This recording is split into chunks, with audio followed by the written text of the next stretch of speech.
Hello guys, কেবি কমটেকের আরেকটি সম্পূর্ণ নতুন ভিডিওতে সবাইকে জানাই স্বাগত। এই ভিডিওতে আমরা দেখব এক্সেলের মাধ্যমে কিভাবে একটি বিল বই অর্থাৎ ইনভয়েস বা বিল বই আমরা তৈরি করতে পারি। যেরকম এখানে দেখা যাচ্ছে যে আমি একটা এরকম এখানে বিলের ফরম্যাট করে রেখে দিয়েছি। এই বিলের ফরম্যাটটি আমরা এক্সেলের মাধ্যম দিয়ে কিভাবে খুব সহজে তৈরি করে ফেলতে পারি সেটাই আজকে আমরা শিখব এই ভিডিওতে। তার জন্য আমরা প্রথমেই এখানে চলে এলাম এই শীটে। দেখুন এখানে আমি একটা বিল বানিয়ে রেখে দিয়েছি। এবার এই বিল বানানোর জন্য আমরা এখান থেকে আরেকটি নতুন শীটে চলে যাচ্ছি, যেখানে আমরা সম্পূর্ণভাবে শিখে নেব এই বিলটি আমরা কিভাবে বানিয়ে ফেলতে পারি। এর জন্য প্রথমেই আমরা এখান থেকে চলে এলাম একটি নতুন শীটে।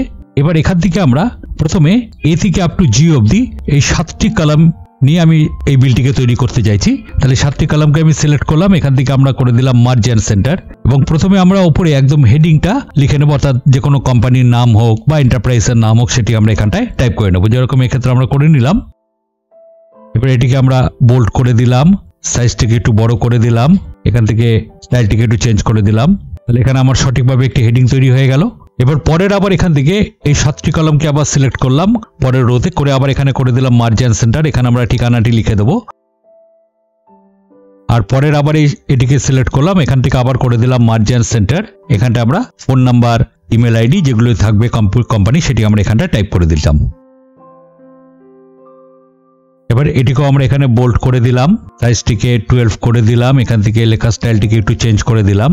আর পরেরটিকেও আমরা এখানে বোল্ড করে দিলাম। তাহলে এখানে সুন্দরভাবে আমার একটি হেডিং তৈরি হয়ে গেল। আমরা এখানে জায়গাগুলোকে একটু অ্যাডজাস্ট করে নিচ্ছি। এবার এখান থেকে তিনটিকে একসঙ্গে সিলেক্ট করে এখান থেকে আমরা ভার্টিক্যালি সেন্টার করে দিলাম। এটা সুন্দর করে একটি ব্যাকগ্রাউন্ড দিয়ে দিলাম এবং এখান থেকে আমরা করে দিলাম ঠিক আউটসাইড বর্ডার। তাহলে সুন্দরভাবে আমার একটি হেডিং এখানটায় তৈরি হয়ে গেল। এবার আবার পরের এই রোয়ের সবকটি কলমকে সিলেক্ট করলাম, এখানেও করে দিলাম মার্জ এন্ড সেন্টার। এখান থেকে আমরা লিখে নিলাম ইনভয়েস, লিখে আমরা এটিকে বোল্ড করে দিলাম, স্টাইলটিকে করে দিলাম এরিয়াল ব্ল্যাক, সাইজটিকে একটু বড় করে দিলাম। তাহলে এখানে ইনভয়েস লেখাটি এখানটায় চলে এলো। আমরা জায়গাটিকে একটু অ্যাডজাস্ট করে নিলাম, এখান থেকে এটিকে করে দিলাম ভার্টিক্যালি সেন্টার।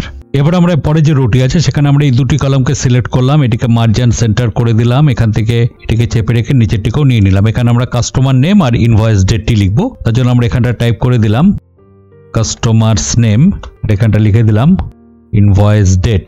আমরা এই দুটিকে সিলেক্ট করলাম, এখান থেকে সাইজটিকে একটু বড় করে দিলাম, এখান থেকে চেপে রেখে আমরা জায়গাটাকে একটু অ্যাডজাস্ট করে দিলাম।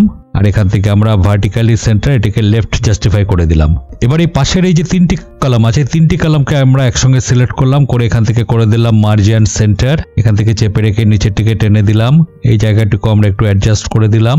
আর এখানে যে পাশে যেটি আছে এই জায়গা দুটিকে সিলেক্ট করলাম, করে আবার এখানে মার্জ এন্ড সেন্টার করে দিলাম, এখান থেকে চেপে রেখে নিচে দিয়ে দিলাম। এখানটা আমরা দেবো ইনভয়েস নাম্বার, এই জায়গাটিকে আমরা এখানে বোল্ড করে দিলাম, সাইজটিকে একটু বড় করে দিলাম, একটু অ্যাডজাস্ট করে দিলাম।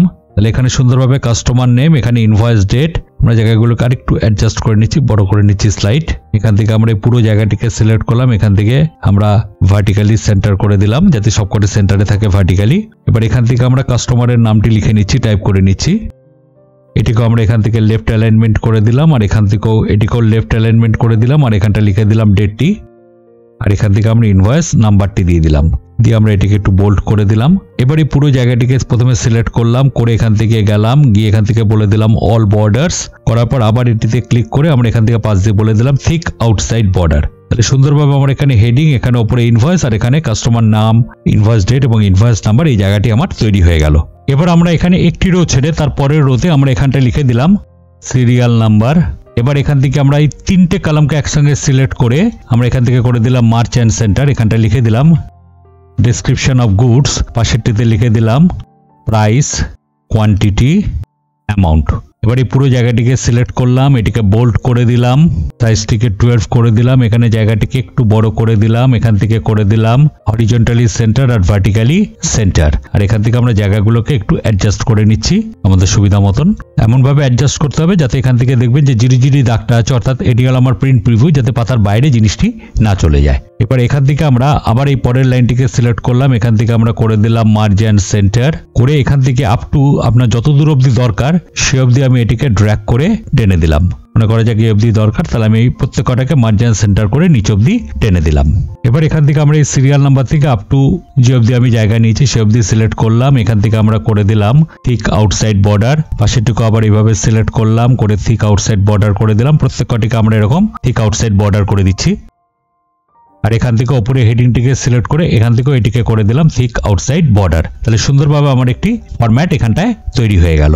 এবার এখান থেকে একদম নিচে এসে নিচ থেকে আমরা 1 2 3 4 এই 4 নম্বর রোতে এসে আমরা এখান থেকে করলাম এই জায়গাটি দুটো কলামকে সিলেক্ট করলাম, এখান থেকে করে দিলাম মার্জ এন্ড সেন্টার এবং এটাকে ড্র্যাগ করে নিচে টেনে দিলাম। আর আমরা রোগুলির হাইটটিকে এখান থেকে ফরম্যাট রো হাইটে গিয়ে আমরা এই সাইজটিকে করে দিলাম 19। এবার আমরা এখান থেকে লিখে নিলাম টোটাল অ্যামাউন্ট, এখানটায় CGST আমরা এখানটা লিখে দিলাম 9%, SGST এটাও দিয়ে দিলাম 9%, আর নিচে এখানটা লিখে দিলাম গ্র্যান্ড টোটাল। এবার এই পুরো জিনিসটিকে সিলেক্ট করলাম, এখান থেকে বোল্ড করে দিলাম, সাইজটিকে একটু বড় করে দিলাম, এদিকে লেফট অ্যালাইনমেন্ট করে দিলাম, ভার্টিক্যালি সেন্টার করে দিলাম। আর এখান থেকে এই পুরো জায়গাটিকে আবার সিলেক্ট করলাম, করে এখান থেকে প্রথমে করে দিলাম অল বর্ডার্স, আর এখান থেকে আবার করে দিলাম বাইরে দিয়ে থিক আউটসাইড বর্ডার। তাহলে সুন্দরভাবে আমার এখানে জায়গাটি তৈরি হয়ে গেল। আর এই পাশের জায়গাটিতেও এসে আমরা এই জায়গাটিকে আবার সিলেক্ট করলাম, করে এখান থেকে আবার করে দিলাম অল বর্ডার্স, করে এখান থেকে আবার করে দিলাম থিক আউটসাইড বর্ডার। তাহলে এখানে টোটাল অ্যামাউন্ট CGST, SGST আর গ্র্যান্ড টোটালের জায়গাটি আমার এখানে তৈরি হয়ে গেল। এবার এখান থেকে নিচে এসে আমরা এখানে এই তিনটি কলামকে একসঙ্গে সিলেক্ট করলাম, এখানে করে দিলাম মার্জ এন্ড সেন্টার, এখানটা লিখে দিলাম টার্মস অ্যান্ড কন্ডিশনস। আমরা এটিকে সাইজ বোল্ড করে দিলাম, সাইজটিকে একটু বড় করে দিলাম, আর এখান থেকে স্টাইলটি করে দিলাম। তাহলে এখানে সুন্দরভাবে হেডিং টার্মস অ্যান্ড কন্ডিশনটি এখানটায় তৈরি হয়ে গেল। এবার আমরা পরের আবার এই জায়গাটিকে সিলেক্ট করলাম, করে এখান থেকে আবার মার্জ এন্ড সেন্টার করে দিলাম, করে দেওয়ার পর এখান থেকে চেপে রেখে আমরা আপ টু FD জায়গাটিকে সিলেক্ট করে নিলাম, যেখানে আমরা বিভিন্ন বিলে যেগুলো লেখা থাকে বা কোম্পানির যে টার্মস এবং কন্ডিশনসগুলি থাকে সেগুলি আমরা এবার এখানটায় টাইপ করে নেব।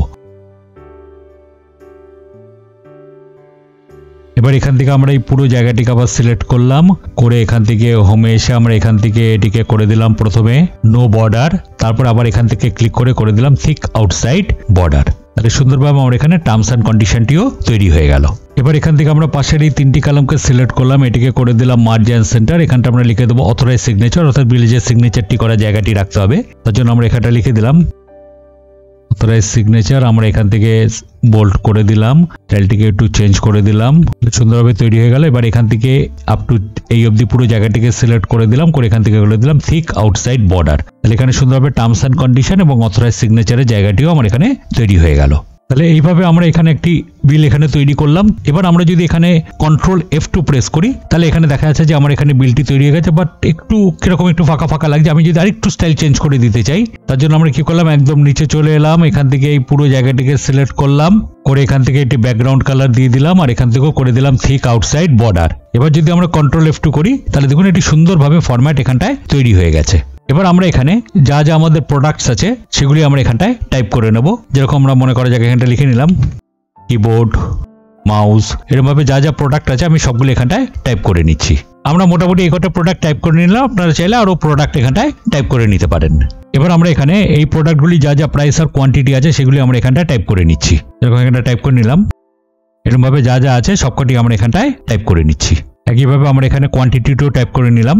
এবার আমরা এখানটায় অ্যামাউন্ট করব। অ্যামাউন্ট যেটি হবে সেটি এখানে একটি ফর্মুলা ইউজ করতে হবে, সেটি হলো প্রাইস ইন্টু কোয়ান্টিটি। তার জন্য আমরা এখানটা লিখে নিলাম ইকুয়াল টু প্রাইস, এই সেলটিতে ক্লিক করলাম, ইন্টু কোয়ান্টিটি লিখে আমরা যদি এন্টার দিই তাহলে এখান থেকে অ্যামাউন্টটি চলে এলো। এবার জাস্ট আমরা এটিকে ড্র্যাগ করে নিচ অবধি আমরা টেনে দিলাম, তাহলে সবকটির অ্যামাউন্টই এখানটায় চলে এলো। এবার এই টোটাল অ্যামাউন্টের জন্য আমরা নিচে এসে এখানটায় যোগ করব, তার জন্য আমরা এখানটা একটি শর্টকাট কি ব্যবহার করলাম, অল্ট ইকুয়াল টু দিয়ে আমরা যদি এন্টার দিই তাহলে এখানে দেখুন যোগফলটি চলে এলো। আর এখান থেকে আমরা পুরো জায়গাটিকে সিলেক্ট করে এখান থেকে ভার্টিক্যালি সেন্টার করে দিলাম। আর নিচে এসে এখানটায় CGST, SGST, তার জন্য আমরা এখানটি একটি ফর্মুলা ইউজ করলাম equal to total amount into 9% লিখে আমরা যদি এন্টার দিই তাহলে CGST চলে এলো। একই পন্থায় আবার এখানটা লিখে নিলাম equal to total amount into 9% SGST চলে এলো। আর গ্র্যান্ড টোটালের ক্ষেত্রে আমরা আবার এই উপরে তিনটিকে সাম করে দেবো, তার জন্য আমরা এখানটা অল্ট ইকুয়াল টু করলাম, করে এখান থেকে এই জায়গাটিকে সিলেক্ট করে দিলাম, দিয়ে এন্টার করে দিলাম। এবারে পুরো জায়গাটিকে সিলেক্ট করলাম, এখান থেকে এটিকে বোল্ড করে দিলাম। বোল্ড করে দেওয়ার পর একদম নিচে সাইজটিকে আমরা একটু বড় করে দিলাম। আর একদম নিচের যেটি আছে গ্র্যান্ড টোটাল, এটির পাশে আমরা এখান থেকে করে দিলাম একটি সাইন বসিয়ে দিলাম, এখানে হ্যাশ চলেছে। আমরা জাস্ট জায়গাটিকে একটু চেপে বড় করে দিলাম, তাহলে দেখুন এখানটায় রুপিস চিহ্নটি আমার এখানটায় পাশে চলে এসছে। তাহলে সুন্দরভাবে আমার এখানে একটি বিলের ফরম্যাট তৈরি হয়ে গেছে। তাহলে এখানে সুন্দরভাবে আমার একটি ইনভয়েস তৈরি হয়ে গেছে। এবার আপনারা চাইলে আপনাদের সুবিধা মতন আরো কিছু অ্যাডজাস্ট করে নিতে পারেন। এখানে জায়গাকে বাড়িয়ে কমিয়ে নিয়ে আরো যত আর দেখতে সুন্দর করা যেতে পারে সেটা আপনারা নিজেরা প্র্যাকটিস করে নিতে পারেন। এবার আমরা যদি এখান থেকে কন্ট্রোল F2 প্রেস করি তাহলে আমরা এখান থেকে দেখতে পাচ্ছি প্রিন্ট প্রিভিউ। এবারে প্রিন্ট প্রিভিউর ক্ষেত্রে আমাদের এখানে দেখুন এখানে পেপার সাইজটি আছে লেটারে, আমরা এটিতে ক্লিক করলাম, করে এখান থেকে আমরা A3 A4 আমরা এটাকে যেমন A4 সাইজে করে দিচ্ছি, তাহলে এটি A4 চলে এলো। এবার আমরা আরো কিছু অ্যাডজাস্ট করে নিচ্ছি যাতে আরেকটু দেখতে সুন্দর লাগে। তার জন্য আমরা এখান থেকে আবার চলে আসলাম নরমাল মার্জিনে, এখান থেকে চলে আসলাম কাস্টম মার্জিন, এখান থেকে ওপর থেকে যে টপ থেকে যে জায়গাটি আছে আমরা এখান থেকে করে দিলাম 3 ইঞ্চ করে ওকে করে দিলাম, তাহলে ওপর থেকে জায়গাটি ছেড়ে গেল। আরেকটা জিনিস দেখুন এখানে লেফট হ্যান্ড সাইডে যতটা ছাড় আছে আর রাইট হ্যান্ড সাইডে ছাড় দুটোর মধ্যে একটু ডিফারেন্স আছে, তার জন্য আমরা আবার এখান থেকে চলে এলাম কাস্টম মার্জিনে।